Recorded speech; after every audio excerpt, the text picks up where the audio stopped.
இன்றைக்கு பல்வேறு திட்டங்களை நிறைவேற்ற வேண்டும் என்று சொல்லி மக்களை ஏமாற்றுவார்கள் துரோகிகள்.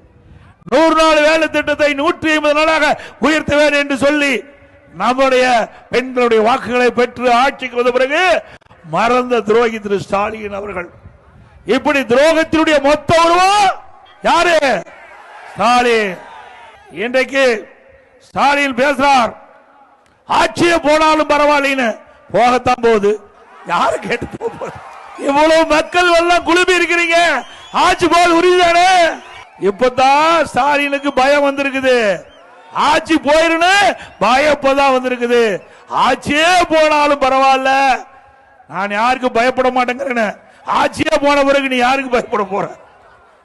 ஆக ஸ்டாலினே உண்மையை ஒத்துக்கொண்டார், ஆட்சி போவது என்று வாக்குமூலம் கொடுத்து விட்டார். வருகின்ற சட்டமன்ற பொதுத் தேர்தலிலே மக்கள் அதைத்தான் உங்களுக்கு வழங்குவார் என்பதை நீங்களே முடிவு செஞ்சுக்கிட்டீங்க.